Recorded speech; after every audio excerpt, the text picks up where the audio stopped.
హర్ష సాయి స్టూడియోకి వచ్చారు, మాట్లాడదాం. క్రికెట్ లోనే బెట్టింగ్ జరుగుతుంది కదా. సార్ వచ్చేసారు. సార్ ఏంటి అసలు బెట్టింగ్ యాప్స్ కోసం అని పెద్ద మాఫియా, 100 కోట్లు మీరు సంపాదించారు మీ లైఫ్. మీరు మంచి క్వశ్చన్ అడిగిన బ్రదర్, చాలా థ్యాంక్స్.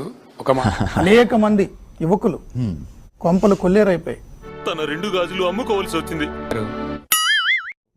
మీరు ₹1 ఇస్తారు, ₹100 కొట్టేస్తారు బెట్టింగ్ యాప్స్ ప్రమోట్ చేయడం ద్వారా. Radha 550 steel TMT. దీని అంతటికి కారణం 24 సంవత్సరాల హర్ష సాయి అనే కుర్రవాడు. Interesting question. అలా అడగండి చెప్తా. ఒక బ్రాండ్ మేనేజర్ వచ్చాడండి, మామూలుగా బెట్టింగ్ యాప్ లాంటిదే, మీరు ప్రమోట్ చేయాలి అనేసి అన్నారు. యాప్ ప్రమోట్ చేయడం వల్ల ఎన్ని కుటుంబాలు అన్యాయం అయిపోతాయో తెలుసా? ఎలిగేషన్ డే ఉందండి, ఎవరు ఏదైనా చెప్పేయచ్చు, నోటికి ఎంత వస్తే అంత చెప్తున్నారు కొన్ని. అంటే నేను అబద్ధం చెప్పానా? నేను అబద్ధం చెప్పాను. క్రికెటర్ మహేంద్ర సింగ్ ధోని తెలుసు, ఇలా చాలా అందరూ ప్రమోట్ చేస్తున్నారు, వీళ్ళందరూ చేస్తున్నారు. అయితే అదేంటంటే అది వాడెవడో చేస్తారని చెప్పి నువ్వు చేయడం ఏంటి? కరెక్ట్ మనిషి దొరికావయ్యా. టెలిగ్రామ్ లో 70,000 మంది ఫాలోవర్స్ ఉన్న ఆయన రోజుకి 14 లక్షలు సంపాదిస్తున్నాడు అట. తెలుసుకున్నాక నేను ఆశ్చర్యపడ్డా.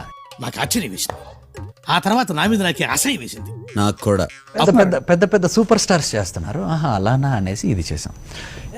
ఏదో బతుకు తెరువు కోసం చేస్తున్నావులేండి. బట్ తెలుగు రాష్ట్రాల్లో బెట్టింగ్ యాప్స్ అనేది బ్యాన్ చేశారు. బెట్టింగ్ అనేది ఏం పాయింట్ పెట్టావన్నా.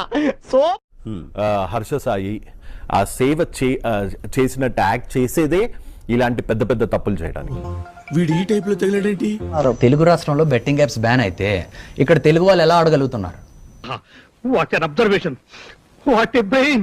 మేము అది ఎందుకు చేయడానికి ముందుకు రావడానికి కారణం ఏంటంటే ఈ మంచి పనిని ఇంకొంచెం పెద్దగా చేయగలం. 100 మంది ఆత్మహత్య చేసుకున్న డబ్బుతో 10 మందికి సహాయం చేస్తే అది సేవ్ అవుతుందా?